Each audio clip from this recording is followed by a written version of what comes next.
Haha, that looks really cute. Oh, I love it! Welcome to the Mike Cassidy Photography Podcast. Thank you, big voice in the sky. My name is Mike Cassidy, and I'm a boudoir photographer from New Jersey, and this is my show. I get to talk to some of the best photographers in the world to find out how they got started, what sparks their creativity, and what hurdles they've had to overcome to get their businesses going. Along the way, we'll probably have a few laughs, but I'm here to have in-depth conversations about all kinds of things you've always wanted to know from the best out there. So stay tuned. You never know what you may learn.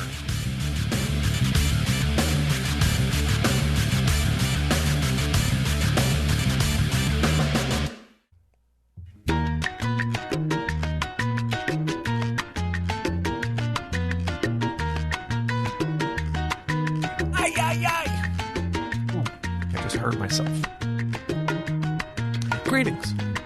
My name is Michael, and I'm your neighbor. What's going down, everybody? You know, it didn't even dawn on me, really didn't. I happened to be working on the host for the podcast site on their website, and I realized this show has been around for a year already. So thank you. Happy birthday. Thank you. Happy birthday show. And it started, I guess, last August with the intro episode, which really wasn't much of an episode. I think I was talking for like 20 or 30 seconds. And I remember I didn't even have time to get into the interviews, but I figured if I don't start this now, I'm never going to get it started. I didn't have much of a plan. I wasn't really in any rush. I recorded, I think, the first interview with Trevor, then planned on doing a few others, and everything got delayed because I was busy.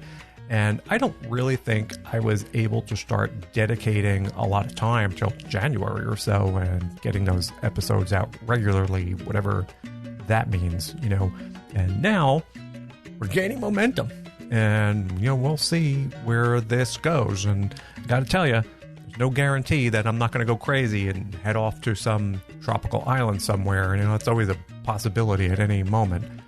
But, more and more people are listening, and I'm starting to get in a little bit of a rhythm, the scheduling, and more importantly, it's just making this part of my routine. It's a lot of work, but it's been fun. Now I'm in the middle of recording 10 or 11 episodes for the fall. I lost track of how many there were. I got about 7 or 8 of them done. I think I have 3 more scheduled for this upcoming week, and I think there's 1 more the week after that. So we should be good. We should be good for fall. So get all this out of the way, and that way I can get them all done and do my crazy work through the fall and getting into Christmas. So as a doofus, what have I learned so far doing this? Well, aside from struggling through learning like the technical aspects of doing this, the recording and editing, I didn't know anything about that. I enjoy learning that, so it took a while to figure that out. The best part, I think, is really getting a chance, an opportunity to help people out. It's a nice feeling to help share information with those who want to learn or just those who enjoy photography, And this isn't a show really about the technical aspects of a camera, although, I'd really like to have somebody on who knows gear and give some suggestions for photographers and so forth. We focus more on the business aspects. I've had some great guests who really feel and have the same passion about sharing, their knowledge. So that's been really nice. And you'll hear a lot of smart concepts that can be applied. A lot of this information can be applied to any type of business, no matter what your specialty is. And another thing that is evident, and the more you'll listen, you'll see, and not just this show, but any show, is that there isn't necessarily one right way to run your business. Think of it in a weird way like Photoshop. There can be 5 different ways to make a selection. And depending on who teaches you or where you learn, you may learn a bit differently from one person versus another. In the end, though, it's, that you learn to make a great selection in Photoshop. The way you learn sometimes really doesn't matter. And another aspect about doing this show that I really like is getting the opportunity to talk with a lot of great and interesting people. You know, I like learning. I enjoy learning new things. And every time I sit and talk to somebody, I really try to absorb everything I can. You know, I don't always agree with the methods or the ideas with some of the guests, but the beauty of it, see here, is I don't have to. And that's not what it's all about. Listening to other perspectives and others' points of view, even if it's not your own, is part of personal growth. You know, sometimes people grasp on to one point of view, one way or the other of doing something, and there can be no other way. My way is the right way. Can't ever do anything else. You know, but you'll see as you go along, this is really very limiting. And it's not about being right. And it's not about having just one opinion and everything else is wrong. You know, that's not the way you have to look at things. It's not a situation about if one person is right, everything else has to be incorrect. Life is rarely binary in that matter, and it's really like a false narrative that many people make and live by. And I'm not just talking about photography. This really applies to everything. So you just have to be a bit open-minded and just learn how to not close doors because something doesn't immediately appear to be part of your personal belief system. You know, and who knows? Over time, you may learn something. And speaking of learning, are you ready to learn something today? Because it's time to introduce today's guest. Today's guest is Jessie Wyman of Jessie Wyman Photography, and she's a brand photographer. She is also the proud owner of the brand photography method that teaches people like you how to get started in brand photography. It's good stuff. Jessie has been a photographer for a long time, and she made the transition from weddings to being a brand photographer because her heart, just wasn't in the wedding scene. And so today she's going to tell us a bit about that process, and she's had ups and downs and what she learned to start booking new clients after completely switching her business, And when you're done listening to the show, shizzle over to sign up for her brand photography method course, and the links are going to be, down below. It's worth taking a look at. And I think I would know these things. I think the next round of courses start in October. So go and do it. Do it. Do it. As always, I like hearing from you. You can connect with me online at Instagram at Mike Cassidy Podcast, or send me an email at mike@thephotographypodcast.show if you feel like reaching out to me. And thanks so much for listening, and I'll see you on the next show.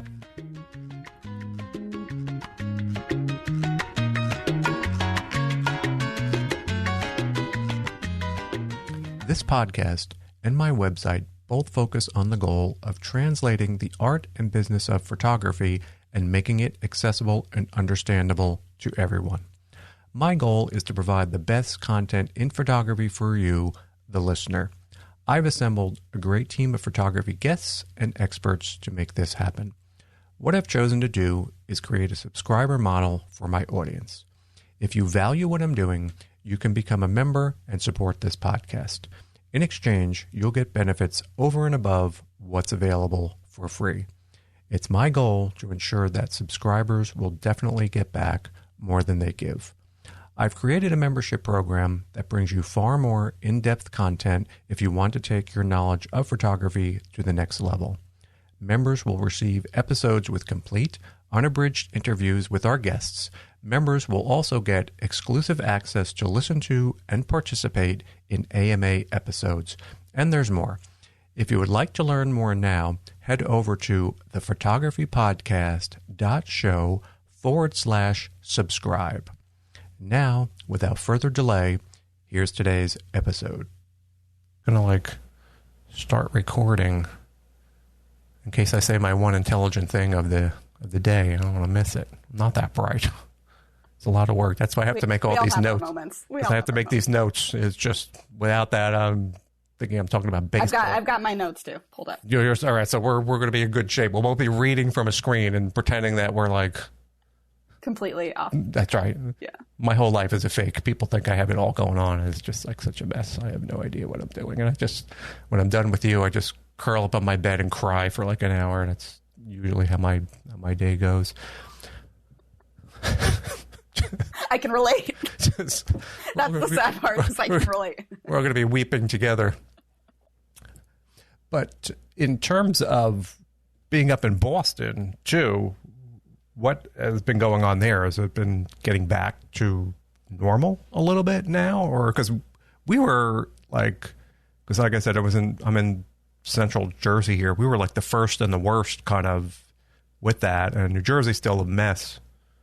You know, they still want to keep us locked in our homes, it seems like, for eternity. So yeah, we've been slow. Our governor has always been very cautious. And so we don't have we have our numbers, but he's always been very cautious. So we're on our phase 3 right now. So not everything is open. Bars aren't open. Restaurants are. And you can pretty much go anywhere except for bars, movie theaters, amusement parks, large gatherings. But they did bring it back now. So the gathering limit, they took that. They brought it back. Mm-hmm.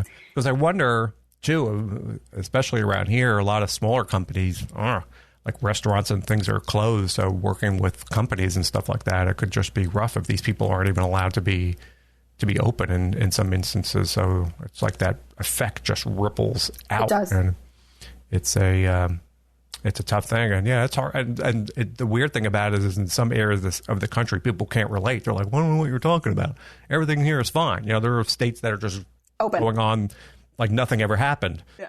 And there are other areas of the country which you can't even go to a restaurant. And it's like a weird situation. And, just curious because, like I'm tangentially involved in the wedding business because I work with a lot of brides, and that has been like shut down since March. A lot of weddings have been moved back. So I'm in your line of work too. I was curious what do you think the impact of that has been in a lot of smaller businesses? So at first it was just not shooting. I think any of the studio spaces I normally rent or have available, and just the distancing, it just wasn't clear. There wasn't a lot of clear guidance. So we weren't shooting at all. Now we're shooting with protocols in place to ensure the safety. Some spaces are back open, which is great. A lot of my clients have used co-working spaces as part of their session. So that's still closed. A lot of co-working spaces are still closed. So really it's more dependent on, okay, where can we shoot that's open? So we can shoot as long as we have protocols in place and following any limitations on number of people in a space. So it's been a little bit more work to find a place that is usable or available. Yeah.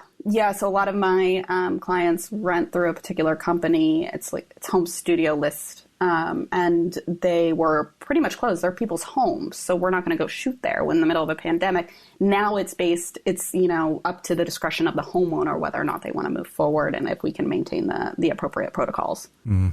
So it's harder work. So I know this is just. But it's busy. It's busy, though. People are moving online. So I work with a lot of online entrepreneurs because they need the content for their website, their Instagram. So it actually I've been getting a lot more work because people need that content now that they've shifted solely online. So yeah, it's just been a little bit more difficult. Business necessarily.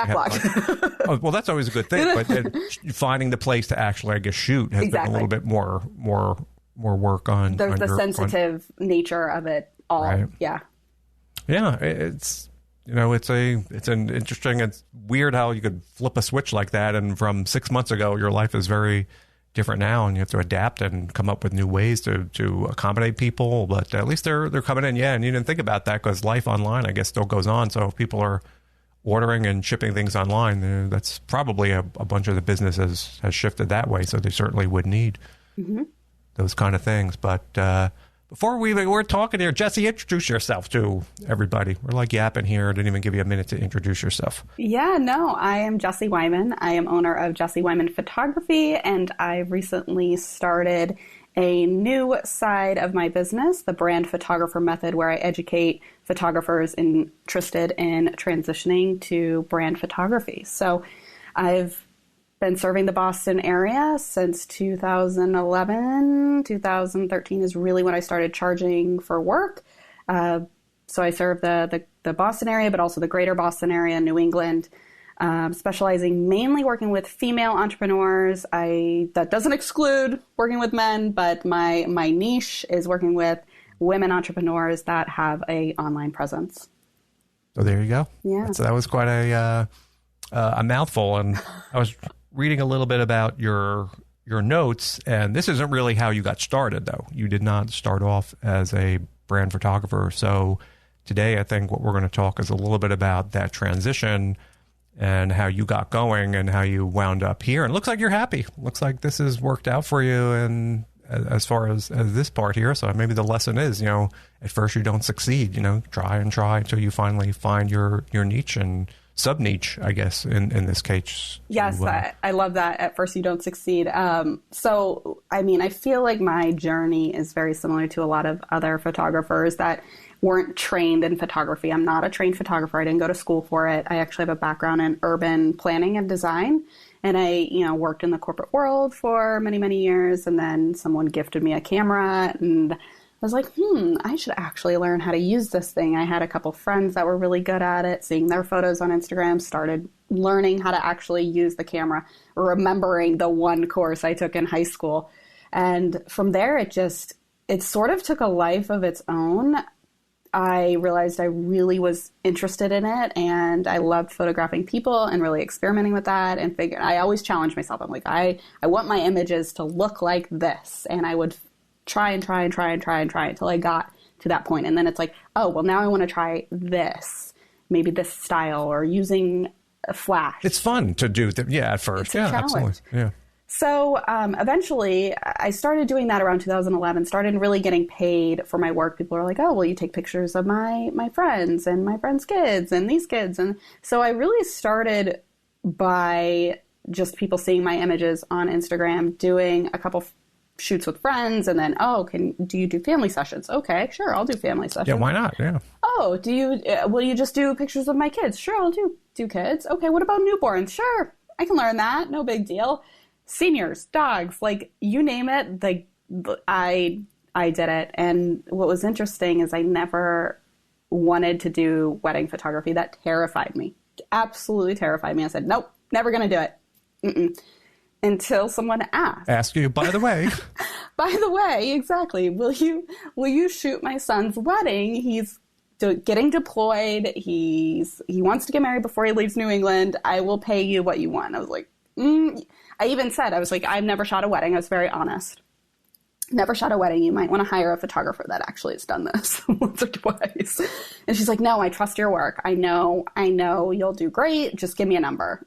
And I think I charged, I don't know, like $400, maybe $500. I don't know. They ended up sold. I know. They gave me like a tip, and so I think in the end, I think I made like $800 my first wedding. And from there, a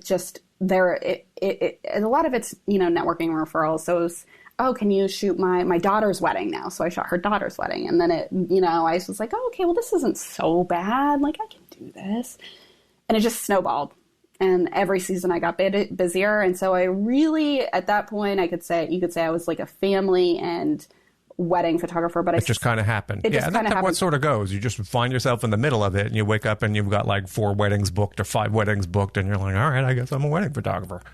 Exactly. So I was just going with it, but I really felt like I wasn't ever satisfied.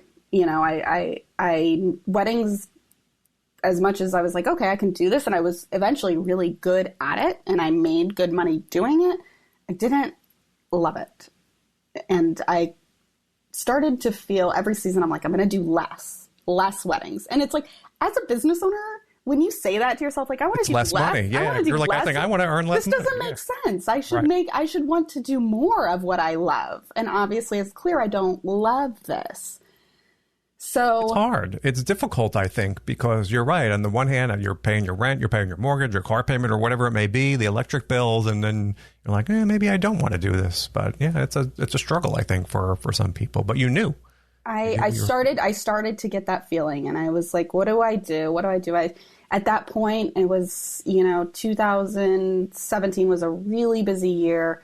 2016, it was also really busy. I had started to hear about... Oh, so that was that long. That was like 5 years or 6 years you were doing these weddings. Ah. Yeah, so I was doing weddings and families and, sprinkling in dogs. Like, I'm a dog lover, so I was like, maybe I can, like, really, like, niche in dog photography and even seniors. But I found that, like, senior photography in the Boston area, for whatever reason, isn't as, like, prevalent as it is. Yeah, I found that, too. And the same thing here. Like, I think there are parts of the country where that's a much bigger business. And actually, I have a show coming up tomorrow, the day after I'm recording with somebody. So that's something I was going to get into with them. But yeah, I don't think in the New York area it's a thing like it is in other parts. It could be. Maybe you just don't know about it. But I agree with you there. It's not a big deal, I don't think, everywhere. Yeah. So that never really took off. The dogs never really took off.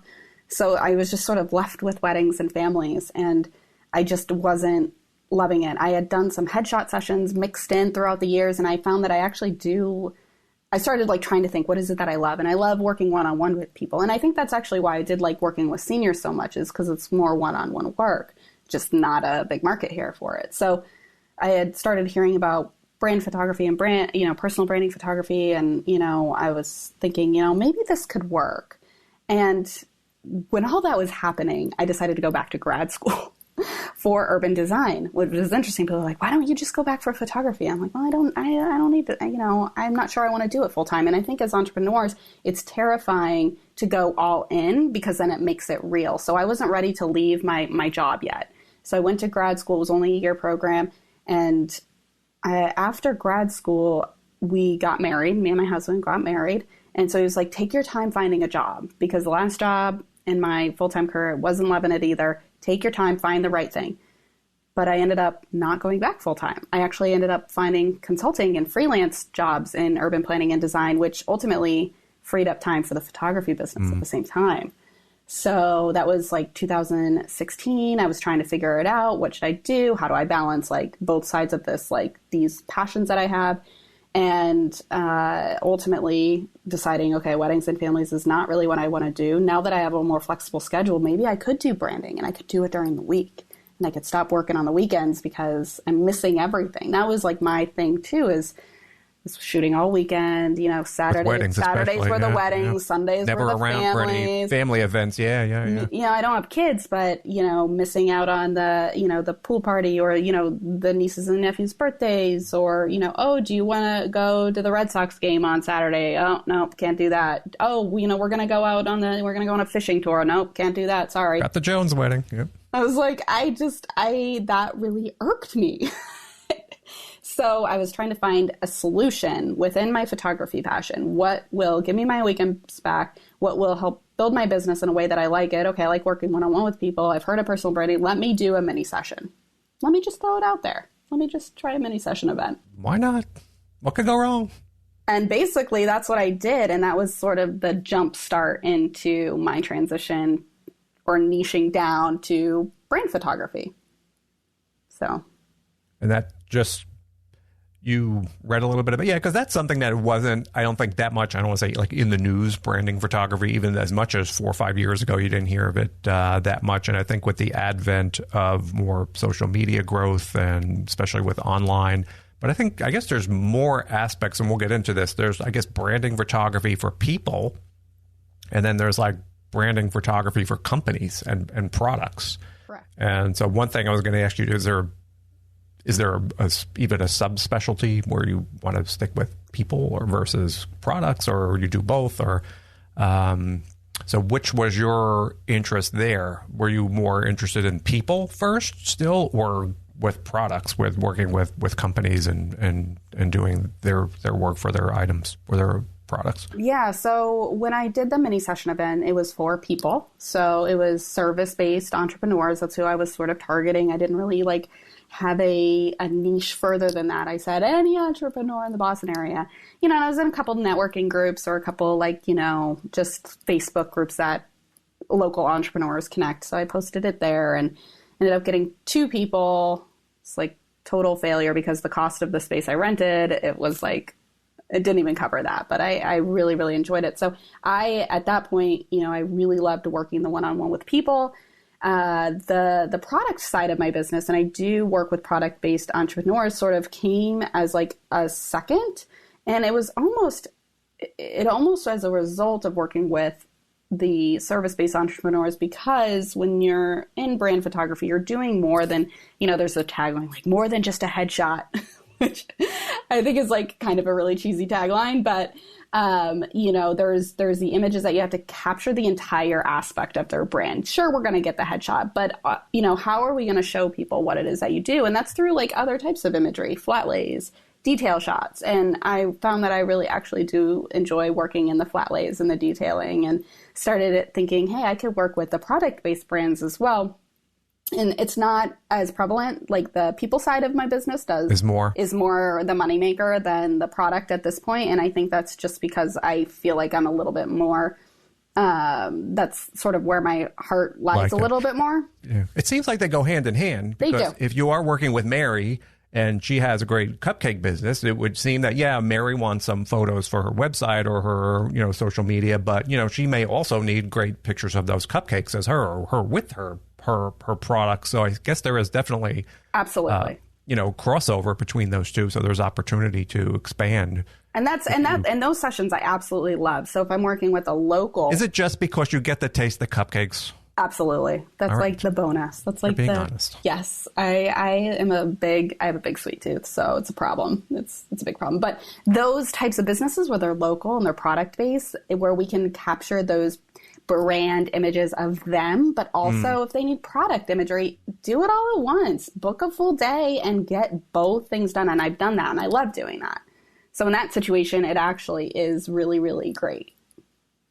And I'm guessing too, it's learning something new. And I guess you had experience with people and, from doing the weddings and so forth and, posing people's a little bit, but, this is a little bit different. So when you sat down and started to do your first, were there any differences right off the bat that you noticed, or did you kind of fall right in place and say, oh yeah, I've done plenty of brides or plenty of grooms and it's the same thing, and gone right through and just photographed away? Yeah, there is some big differences. I would say first and foremost, the upfront planning that you need to do. I mean, obviously I would meet with my couples and either virtually or in person before the wedding, and we would have like the timeline and, hash that out. But when it comes to brand photography, a lot of your clients are going to be completely uneducated in this space. It's their first time. With a bride, it's likely their first time too, but, she's likely been on Pinterest, or she might have been at a wedding. She kind of knows how it goes or what she wants. I think there's a little bit more, like, I know what to search for to have inspiration. With brand photography, a lot of my clients are like, I have no idea what I am doing here. All I know is my web designer told me I need to get brand photos. Because sometimes too, you may be working, they may be working with other people in some instances too. So they may not even be coming to you maybe for this inspiration. They could be from some overall kind of a person that they're working, like a designer or something that says, all right, you need to have this color, this color, this color. And so you may be just, I guess, reacting or photographing. They're not, or is it sometimes too when they're asking you to come up with this look, or how does that break down? I'm sorry, what was that? That last question. What was that last question? Sorry. That's right. Well, the question was, do you find yourself in some instances where the client is relying on you to come up with the look, or is it more that they're also working on a larger project and this look is sort of coming down from another designer or somebody that they're working with? Yeah, that's a good question. I would say it's about 50-50. Most recently, though, I think in light of the pandemic, with everybody moving online, is they are typically working with a web designer. So my immediate response is, that's actually a good thing, because we have some direction to go and some aesthetic to work off of. The last thing you want to do is create a shoot. Maybe their aesthetic is very light and bright and airy with pastels and this and that, and you don't want to stick them in front of a red brick wall. It's all wrong. It's all wrong. Or like in a forest, where their brand is like geared towards, maybe urban professionals, and no, we don't want to put you in the woods kind of thing. So having some sort of base is always good. And if they're not working with a designer and there's absolutely nothing to work off of, it's my job to pull that out of them the best I can to make sure that the images are going to aesthetically reflect what they're thinking and going to match up with their content that they're planning. Yeah, so that could be easier if somebody else is giving you guidance or colors or an idea. So you can just go like, otherwise, it can be more of a brainstorming session, exactly. I guess. I don't know. And so yeah, I would say hopefully these people are online and have some inspiration. They may say, oh, I like something like this or something like this, or yeah. And then about that, like the website, I'm guessing too, that if this is part of like a whole, redo, that they got to start first somewhere. So if their web designer is already working on something, yeah, you have to find out about that because it has to kind of jive with what they're doing on their website or other parts of their look. You can't be out there on your own doing something completely different. So Exactly. Process. Yes. And yeah, I guess you have a whole work list, or how does that start off? Yes. And I'm coming to you and I need these photos. I'm guessing there's a pretty lengthy questionnaire or something to dig in. I mean, typically with any photographer, they're going to have some sort of questionnaire. Mine is just really geared towards, okay, what is it? What do you, why are you coming to me? Where are you going to use your images? What is that going to look like? Do you have any initial ideas? Sometimes your client may know exactly what they want. And that's sometimes really great because there's this jumping off point. But at the end of my questionnaire, I do ask them to start a Pinterest board and link to it. So they're like in the questionnaire and then they're like, oh crap, I got to do this. So they'll at least start a Pinterest board, link it back into my questionnaire. And that's helpful because you can really see. Because sometimes people aren't always great at explaining their ideas like that, but that they grab some, now I got it. And that can point you in. And I'll prompt them. I'll say, the best place to start is, just search in Pinterest personal brand photography ideas. There you go. And most of the time, are these like bloggers, or who do you think, or just people who do own companies now? Who's like, would you say like one of the primary groups that you're working with? Again, it's mainly women entrepreneurs, usually in their, I would say if you want the age range, it's about 30 to 40s. They're looking to pivot their business solely online. That's what I'm finding most, or they've already had a business online and they're realizing that they need to show up more people when they're hiring service-based entrepreneurs or even product-based entrepreneurs. There's a benefit in showing your personal side. And so captivating images that show your personality, that let people know like, oh, I'm going to give this woman $5,000 to do my website. I want to know who she is. Like, I want to connect with her. I don't want to know that she's, just some weirdo that I have no idea. So, or I'm going to hire this personal trainer, I'm going to sign up for this personal trainer's video exercise program, and I want to know who she is. So mainly most of these are, I typically don't work with a lot of bloggers. Bloggers are great. They are very resourceful, and they know how to set their photos up. They know how to just partner with somebody and get those done. And they need a lot of content all the time that sometimes it's not financially feasible for them to hire a pro. So I mainly work with the entrepreneurs, and my specialty is working with, either very small teams or solopreneurs. I do work with some larger companies, but mainly in the fashion of, getting their team headshots done. So we'll do like a headshot day. And then I do encourage them to get some lifestyle office photos. So like them just sort of standing around the cubicles working, or someone's handing someone a piece of paper, those types of imagery. And that's a little different. That is not really like my go-to niche. My go-to niche is working with a smaller one person. One-on-one type of a situation. Yep. It is a tough thing because the images are so important for those websites. And I think people like this are looking at them with like a super critical eye, and in their brain again, they've seen this, they want something exactly like that. So yeah, I would imagine there's a lot of pressure going in, and these people have a real high expectation of getting something sort of super spot on. But this is like a weird question. But the one thing I've noticed, and this I think maybe goes more to the social media part of it, and you were talking about like these working photos, and I don't know.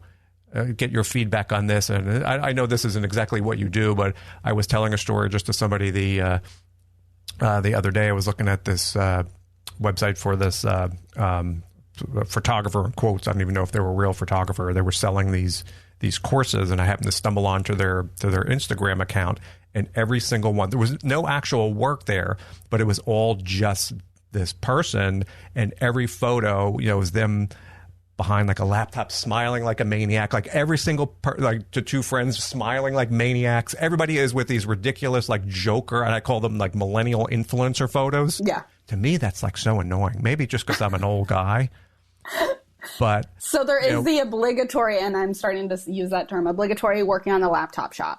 right? You know, So and the coffee cup holding with two hands. And not that there's anything wrong, I don't think, with people looking like they're doing it, but these photos like go one step beyond. And I guess, like you said, the idea is to get to know somebody, but I don't think anyone's sitting there at their desk smiling like a maniac, like all the time, like, you know. So to me, that just, and you kind of see this within this one group. I don't think it's prevalent everywhere, but I was just curious if like you run into women who like show you photos and you're like, yeah, I don't think that's the best direction to go. So do you run into any resistance there as far as people requesting photos that you feel that may not be the best thing for what they're doing? Yeah, so I think in that situation, so there's a fine balance to, you know, authenticity and curated, right?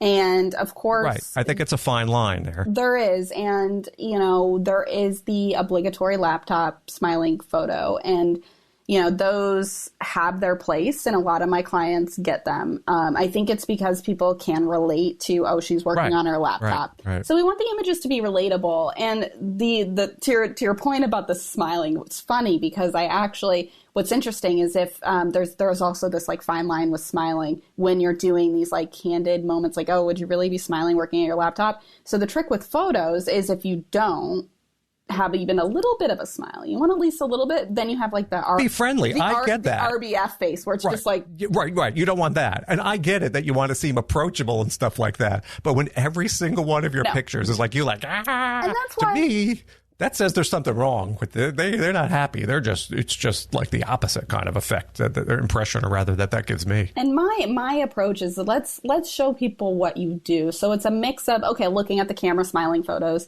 and then what is it that you do? And it's actually really sometimes a challenge because I work solely online. But what does that look like?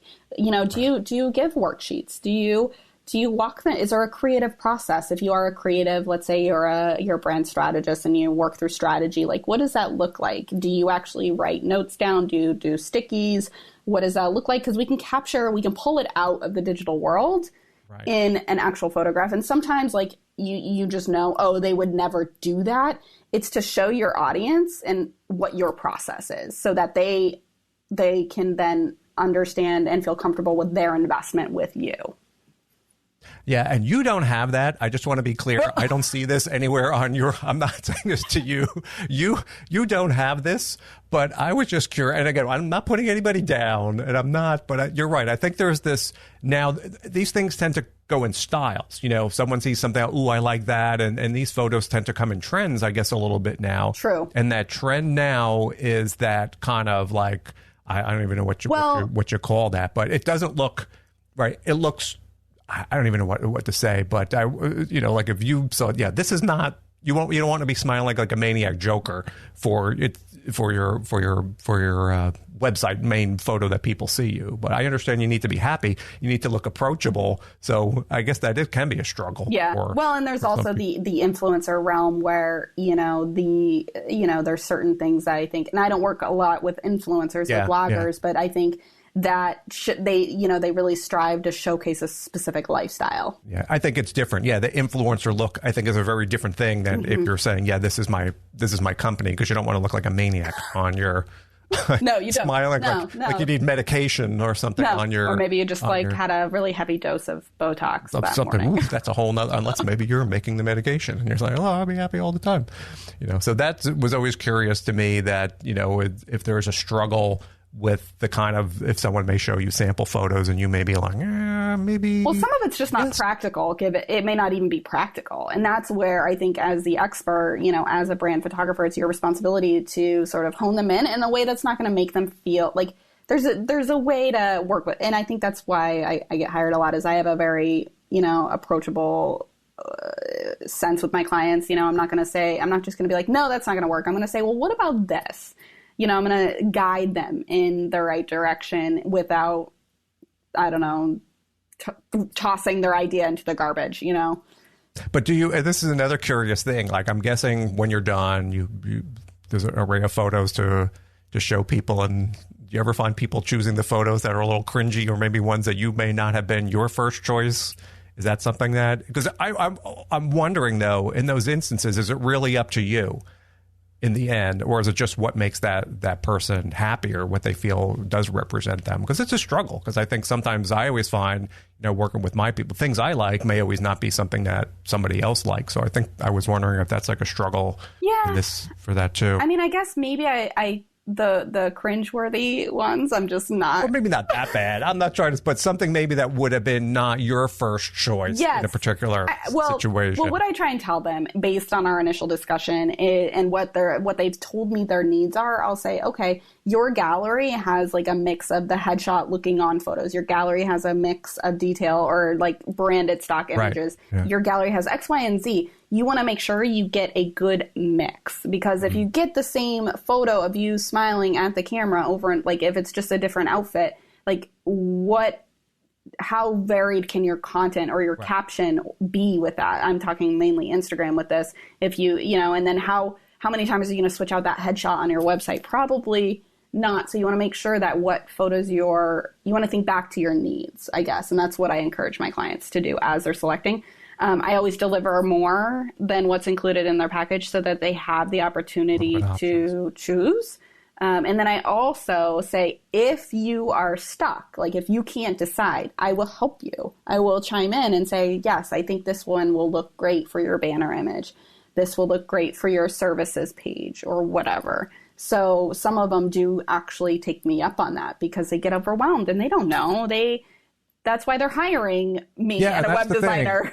I think people may not always know what the best photos are in all situations. So I think as a photographer, sometimes you may assume, but I noticed that too, that people, they may not always be picking the best thing. So I kind of walk through, but everybody has their system. So if I'm signing up with you, Jessie, and we go through that all and we're booking the date and I'm coming in, where, like now he said, it could be a little bit of a challenge to find a spot, but where typically, or if your client has an office, would it be in their office, or you're renting like you said, a co-working space, or where typically is this going to be happening? Yeah, so I don't have a studio, and a lot of brand photographers, I think, also don't have a studio, and it can be a little overwhelming thinking about, okay, where am I going to get this shot, especially if you are more of a natural light photographer and like lighting scares the crap out of you. That's going to give photographers a lot of anxiety. So what I have is like a list of go-to spaces in the Boston area that I'll encourage my clients to look at. And they know that that's not included in the price. They know that that's on them to rent. I always try to be cognizant of budget. I know they're already investing a lot with me, so I try and find like spaces that aren't too expensive. Sometimes you just can't avoid it. So there is a couple of my go-tos are like breather.com. I don't know if you've heard of that. They are, you can rent modern looking office space by the hour in major cities. They're only really in major cities, so probably New York City, Boston, LA, things like that. But then a newer-ish website, homestudiolist.com, and I mentioned this a little earlier, where you can go and rent people's homes for a few hours to do a photo shoot. And the idea is that they're beautifully designed. So these homes are not even going to be listed on this website unless they're like gorgeous. So for a lot of my clients, we've been doing that. But if they have their own space, some of them are like, oh yeah, my space is beautiful. Let's do it here. No big deal. One thing I always try and tell my clients or make them aware is what you see on my website is light and bright. And I do shoot a lot with natural light, but I am very comfortable with shooting with off-camera flash to get that natural light. I feel like I've worked very hard to mimic it's a little learning. Light. But they can look very different. Photos can look very different with flash versus not. And so I tell them ideally we'd like to use as much natural light as possible. If not, send me a photo of the space. I'll tell you what I think. Because a lot of them come to me and they say, I love your light and bright look. Okay, well, there is a reason behind that. A lot of that has to do with the space. So a lot of them will just take my recommendation and they will rent the space. It's funny. One, you're talking about like challenges transitioning from like weddings to branding. And I did find that I shoot a lot more indoors. Yeah, for weddings, I was doing the reception and, maybe the getting ready, but I feel like most of the shots were outside. And with branding photography, it's almost the opposite. I'm very rarely outside now. I mean, a few of them are like, yeah, it'd be nice to get a few shots outside. But, I think most of the time we're going to be indoors. So that being said, I had to quickly learn how to find a style of lighting that really gave me that light and bright look without being flashy. Yeah, because walking into an unknown situation is not a great deal. So if you're working with a group and they're like, oh yeah, we're working in this basement office down, and then they've got those tiny little and you're like, yeah, this isn't going to work for that kind of a look, and you have to find another spot. But that, yeah, walking into an unknown situation can be a little bit nerve-wracking. Exactly.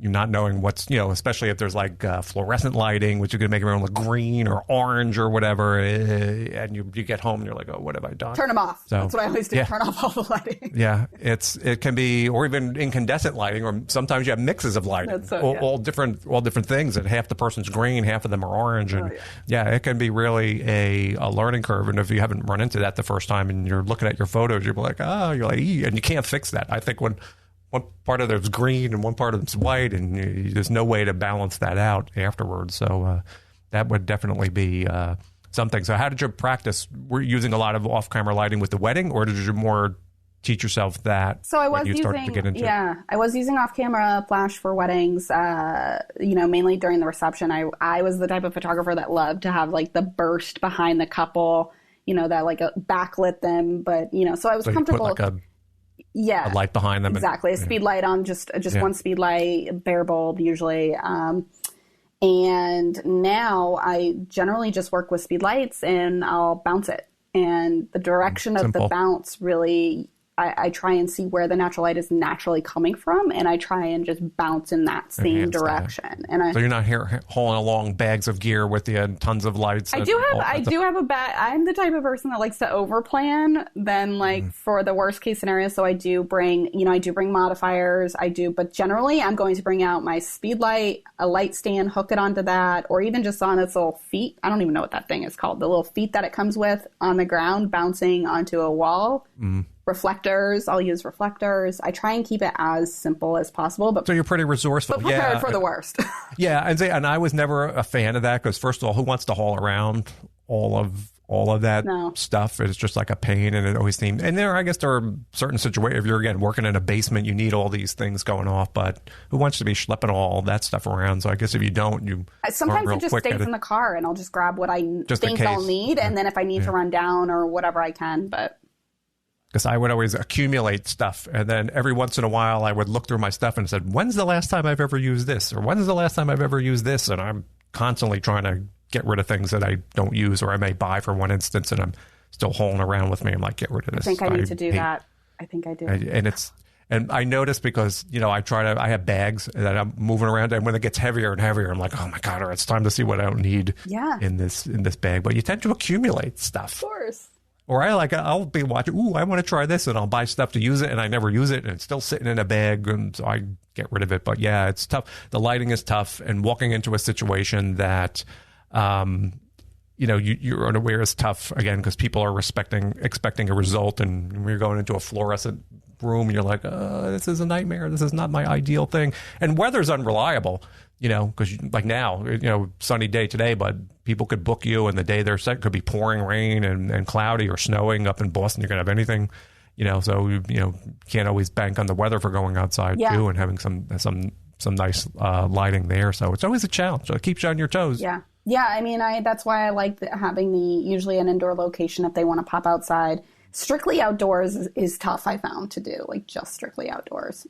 Yeah, and in the sunlight, people think standing outside is great in the middle of the day, but it's not, because people are squinting and that harsh light on their face. Unless you can get some shade somewhere. People don't know that's not like ideal. So unless you have some cover or under a tree or something, you have to find a little bit of space to do that. It's a little bit more work than people think. Now, I'm going to change the gears here a little bit, and once you started to get into branding, and what efforts did you make, or what was the process then? Okay, I seem to enjoy this. How did you start to reach out, or what was the process of now attracting this group of people? Yeah, you've left the brides behind, but you said, so what's the process there? Yeah, so I did that mini session event, which was a financial failure, a great success in other ways, but a financial bust. And from there, I said, you know what, I think this is what I want to do. And so what I ended up doing is adding it to my services first. So I didn't quite say like, no, I was terrified. I'm terrified of making decisions. I was terrified to niche down. So I said, let me just add it. Let me just add it to my like growing list of services. So I added it in, but I realized, after, 6 months had gone by and I really hadn't booked anybody. It was crazy. Well, I think I might have had a few small shoots, this and that, but I realized, you know what, I definitely need to build my portfolio. So I actually did some portfolio building. I did three portfolio builds. 2 were like a barter for services. So that worked out. So we just traded whatever service they needed. And then the last was just with actually a friend of mine, who was super photogenic. I knew she would be great for my brand. It was like one of those things I was like, hey, and she's a blogger. And so she wanted, images for her blog. And I said, oh, this is great. Let's do it. So we did that. And I started just showcasing the crap out of those. Instagram, my website, I made case studies for it. Just really trying to showcase this is what I want to do. And that was like, by the end of my 2018 wedding season, I said, oh my gosh, okay, like I've added it on here. I've done my portfolio building. I just had another wedding season and I'm exhausted. I don't want to do this again. I'm done booking weddings and families. And I talk about this in my cold turkey. You left it cold turkey. I mean, I still had some brides booked for 2019. But no new. Not really. Yeah, I was going to refer out. Same with families. Done. Not going to do it. And it was like a big decision. And what was ironic is after I did that mini session earlier the year in 2018, I could tell my heart wasn't in it. So I really wasn't like pushing weddings anymore. So luckily, I didn't actually book a lot for 2019. I think I had just a handful. And so 2019 is when I really pushed the branding. So what I did, so back to your question, is I did the portfolio building, started pushing those images, and I realized, okay, I got to put myself out in front of my audience more. With weddings and families, I really didn't have to. A lot of it was just repeat clients and word of mouth. But I was like, all right, I need to join some networking groups. Let's do that. And that actually paid off tremendously. So a lot of it was just online through Facebook. I joined some Facebook groups, and when I could, I would meet in person, just make connections. And I always had the approach that, like, I'm going to these things not to sell my services. I am going to just meet people. That's all I'm doing. And that's always the approach I took, just to tell people, like, get out there. Yeah, like I just want to meet new people. And what ended up happening is through one connection alone, a girl that never even was a client of mine has referred over $5,000 worth of work for me just because I've met her and we've connected and now she actually is a client of mine. But just that alone, I said, okay, this is what I need to do. So I was putting myself out there really in person, and then also really honing in on my client experience. So when I started booking clients, I was like, all right, I need to make this amazing for them. I need to give them amazing images. I need to give them useful images, like not just a bunch of 5 different headshots and 5 different outfits. Because what I found is that almost every single client gave me a new client, that referral factor. So I needed to really, make sure that whatever I was exceed expectations. Exactly. So by the end of the year, it was like, oh, you did so-and-so's photos. Are you available? And oh, I heard you were recommended in this group and you were recommended in that group. And it's always great to finally start seeing the clients that you've worked with in those Facebook groups then recommending you. So that's really how it flowed and it started, and it was a little bit different. But now again, it's still mainly word of mouth. It's I do get some from Instagram. My Google rankings are definitely improving since I've started working on my blog posts. That's like another question. That takes time. Yeah, it's another whole episode. But mostly referrals and networking. Yeah, and it's hard work. And I think that was a great way that you went out and did that face to face, sort of just like grinding it out in that fashion, and it paid off for you. Yeah, and I wonder too if getting hooked up with some local web designers or some stuff like that to become their go-to people. I have to sit down and think about how that whole chain comes down. People, who do they go to first, and get involved with those people at the top. You're hitting it right on the head, because most recently I've been working on those specific connections and how do I incentivize my local designers to send me work, and how do I appreciate them. So I've actually just started including them into my referral program. So you don't actually have to be a past client of mine. You can earn credit with me by sending me your own clients. So that's been huge.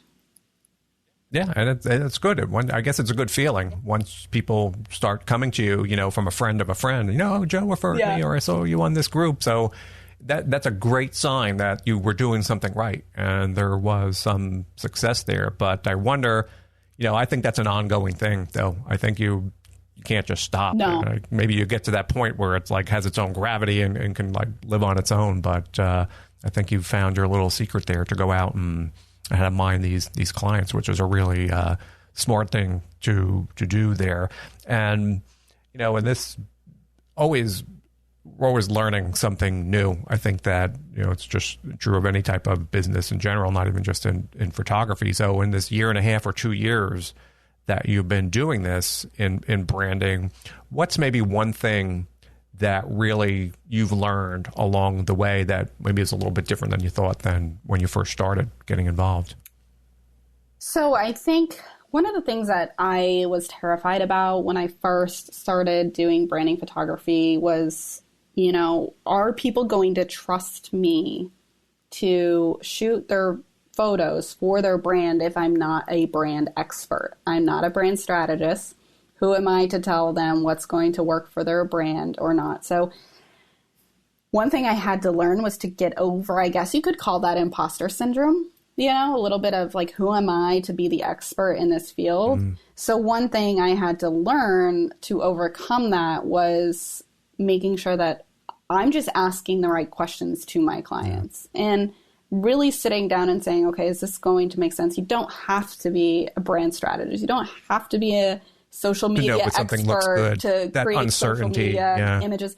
You just have to really hone in and trust your clients too. I always in my course that I teach, I tell them, you know, put it back on the client. First, ask for their ideas. Don't go racking your brain for a bazillion ideas. They may have some initial thoughts, and then it's your job to say, okay, yeah, that makes sense.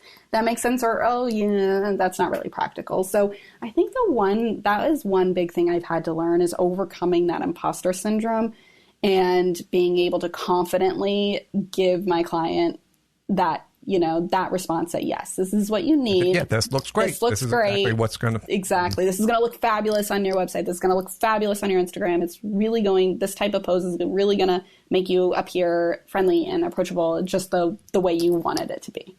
Yeah, I think that's a function of time and experience, you know, and getting to learn what works and what doesn't work over time. So I can really see that as being a challenge from when you start to, you know, after being in that for a little while and going ahead and churning out the clients there. And you brought up something a couple paragraphs ago when you were speaking, is that now you're taking all this stuff that you've learned along the way and putting it out there to help others get started in brand photography as well.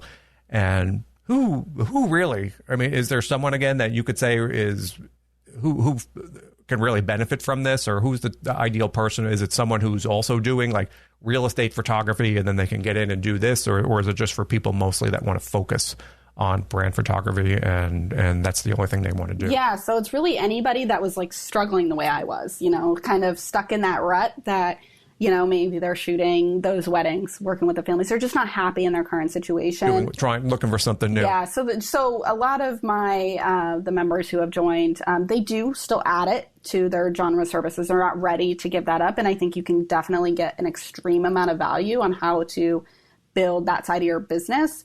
But I think it's really going to be beneficial for those looking to niche down who are terrified of doing it. So it's really meant to give you the confidence in offering this as like your full-time niche.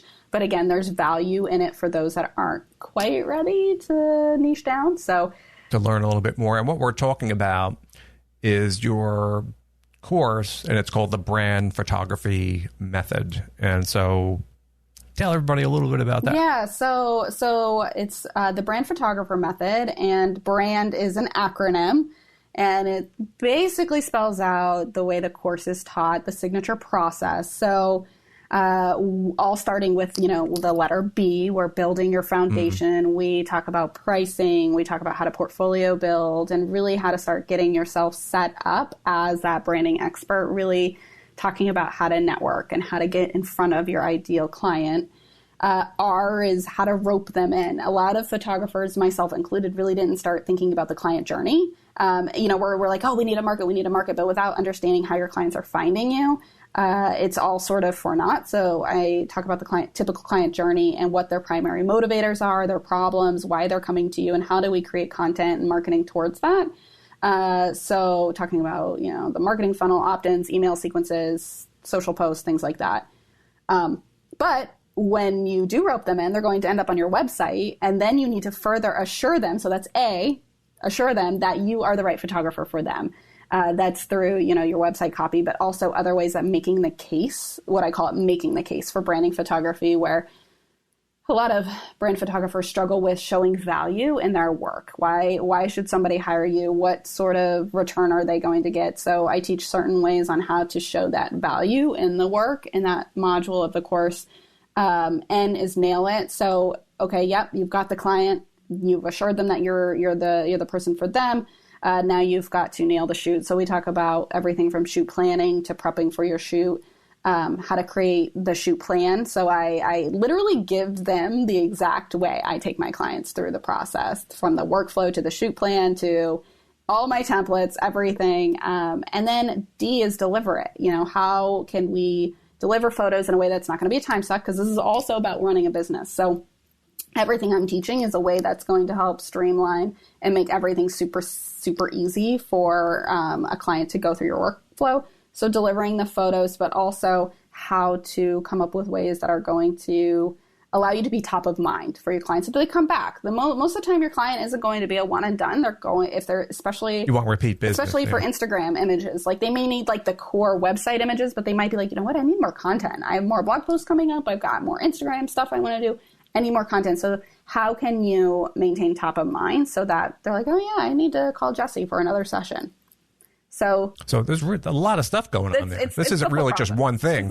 This is like are these pre-recorded, or is this like a live kind of a event, and where do people go to? It's all pre-recorded. So it's just, you get lifetime access. It's you log into a dashboard, everything is there, walks you right through it. So you can do it at your own. It's broken down into chapters, so you can do it at your own pace. Do it at your own pace. I give a ton of templates, PDF worksheets to hold you accountable, but also just ways that I do it. Pretty much I'm giving you like my entire business, and you can take it or leave it.